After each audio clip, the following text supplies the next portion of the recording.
السلام علیکم دوستو، امید ہے آپ بالکل خیریت سے ہوں گے۔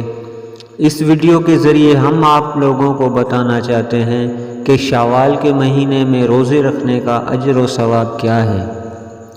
دوستو، اگر ویڈیو اچھی لگے تو ویڈیو کو لائک شیئر کر دیجئے گا۔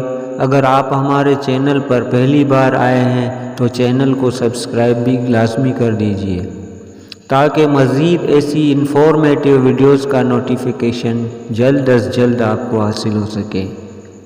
تو دوستو آئیے ویڈیو کی طرف چلتے ہیں۔ دوستو، رمضان المبارک کا مہینہ ختم ہوتے ہی جو مہینہ شروع ہوتا ہے وہ شوال ہے۔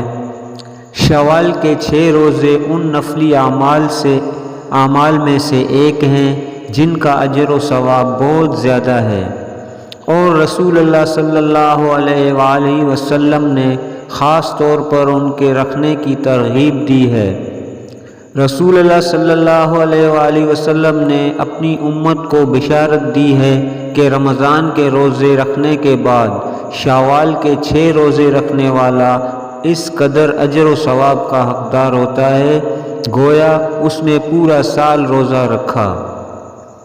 دوستو، علماء کے نزدیک رمضان المبارک کے روزوں میں جو کوتاہیاں سرزد ہو جاتی ہیں، شوال کے 6 روزوں کی وجہ سے اللہ تعالیٰ اس کوتاہی اور کمی کو درگزر فرما دیتا ہے۔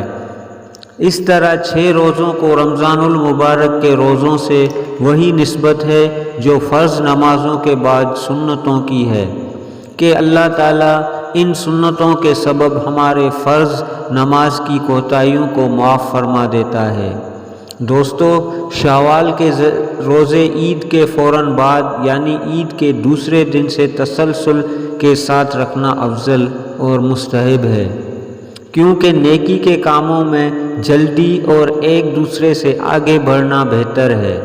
لیکن اگر کوئی شخص اس مہینے کے آخر تک وقفہ سے ایک دو کر کے رکھنا چاہے تو بھی رکھ سکتا ہے، اس میں کوئی حرج نہیں ہے۔ البتہ شوال کے مہینے میں ہی یہ 6 روزے مکمل کر لینا چاہیے۔ اللہ تعالی ہم سب کو شوال کے 6 روزے رکھنے کی توفیق عطا فرمائے، آمین یا رب العالمین۔